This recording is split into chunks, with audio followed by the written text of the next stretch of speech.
मोरया। आज हम बात करने वाले हैं सुमन इंदौरी के बारे में। और यहाँ पर ये नया सीरियल जो स्टार्ट हुआ है ना, अभी 6-7 ही एपिसोड्स आए हैं इसके, लेकिन यहाँ पर अलग अलग ट्विस्ट आते जा रहे हैं। हर एक एपिसोड में ना कुछ नया हो जाता है। अभी तक ऐसे लग रहा था कि जो तीर्थ है ना वो बहुत स्मार्ट है, बहुत चालाक है, लेकिन ऐसा कुछ नहीं है। बहुत इमोशनल दिखाया गया है उसका कैरेक्टर। और हम यहाँ देख ही रहे हैं कि किस तरीके से सुमन की मम्मी का एक्सीडेंट हो गया है। छोड़ो मुझे। थैंक यू बोलते हैं जब कोई आपको गिफ्ट से बचाए। अपना ये नेता प्रवचन ना कहीं और जाके देना। छोड़ो मुझे।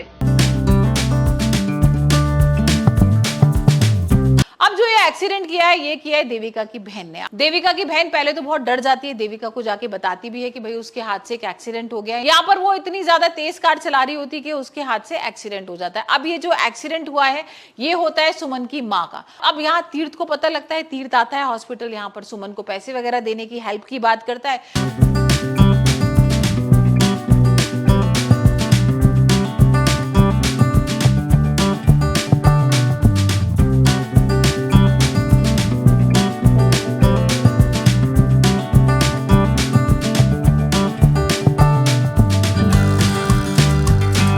लेकिन यहाँ पर सुमन मना कर दी थी कि मुझे किसी की मदद नहीं चाहिए और तुमसे तो बिल्कुल नहीं लूंगी। तुम्हें पता है ना कि तुम्हारी मंगेतर ने ये एक्सीडेंट किया है।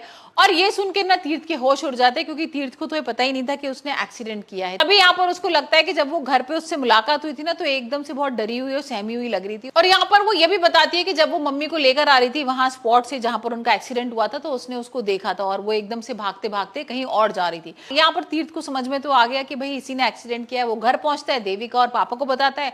यहाँ पर देविका तो पहले भी बहुत गुस्सा करने लगती है और उसके बाद वो अपना दिमाग चलाती है और बोलती है कि तुम्हें पता है इसने एक्सीडेंट नहीं किया है, किसी और ने एक्सीडेंट किया है।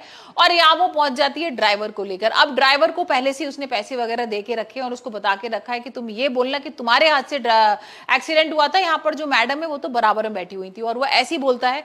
और भाई यही चीज सारी ना वो सुमन को जाके बता देता है हॉस्पिटल में। पहले तो सुमन विश्वास नहीं करती है, लेकिन जब देविका और उसकी बहन को देखती है और कि भाई ड्राइवर से गलती हो गई है, ये गरीब है लेकिन फिर भी हमने उसको जेल में पहुंचा दिया और उसको अब सजा मिलकर ही रहेगी। तो लेकिन साथ में कुछ पेपर्स लेकर आती है साइन कराने के लिए। अब ये पेपर्स क्या है, प्रॉपर्टी के पेपर्स हैं या क्या है ये नहीं पता है। लेकिन सुमन को भाई इस तरीके से पागल बना दिया उन्होंने, बेवकूफ बना दिया कि सुमन साइन करने को तैयार होती है और उससे पहले यहाँ पर तीर्थ आ जाएगा और उसको रोक लेगा। तीर्थ बोलेगा कि तुम पहले पढ़ तो लो पेपर्स को कि क्या है, हो सकता है कोई गलत पेपर्स हो सकता है तुम्हारी प्रॉपर्टी तुम्हारे अपने नाम कराना चाह रही हूँ। तो यहाँ पर भाई अब सुमन को वो बचा तो लेगा, लेकिन यहाँ पर ये देखना बहुत इंटरेस्टिंग होगा कि सुमन भाई अब किसकी मदद लेती है। क्या वो तीर्थ की मदद लेगी और अपनी माँ का इलाज कराएगी।